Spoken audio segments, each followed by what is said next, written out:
Brother-in-law only hit the pregnant sow at home a few times. Unexpectedly the next second, the pregnant sister-in-law suddenly vomited blood, clutched her stomach in unbearable pain. When they lifted her shirt, they were shocked to see her belly covered in pig hair. Everyone was stunned by the scene, and started whispering if she was carrying a monster inside. Soon the sow began to go into labor, and sharp spasms started in the sister-in-law's belly too. The reason for the strange connection between her and the sow was all because of the Buddha amulet around the sow's neck. That amulet was actually something the scheming sister-in-law bought to harm her sister. As long as the sister wore the amulet, the destiny and fate of her unborn child would be transferred to the sister-in-law's baby. In her previous life, the woman was completely kept in the dark. Her husband and sister-in-law tricked her into wearing the amulet, saying it would protect her and the baby. But little did she know, her husband had already gotten together with the sister-in-law. Even the baby in the sister-in-law's belly was his. The kind-hearted woman trusted them fully, and wore the amulet every day. Until 10 months later, both sisters went into labor at the same time. The sister-in-law gave birth to a healthy baby boy, while the woman gave birth to a dark-skinned deformed creature. The husband blamed the woman,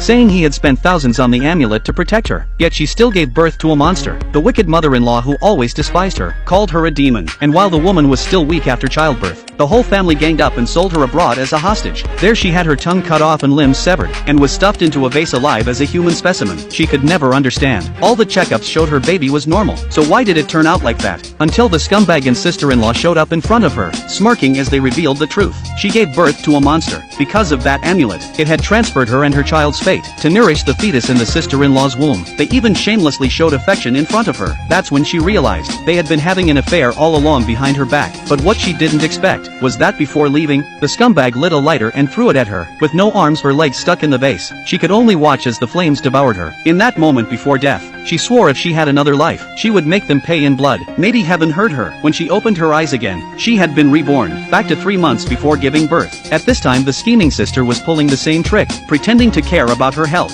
then took out that same cursed amulet from last life, claiming she had spent a fortune on it to protect the mother and child. But in this new life, the woman had already seen through their ugly lies, so she pretended to know nothing, and put the amulet around her neck. Then, she secretly had a replica of the amulet made, and quietly swapped it, hanging the original one on the pregnant sow's neck. Soon after, the sister-in-law started acting strangely. Her behavior became identical to that of the sow.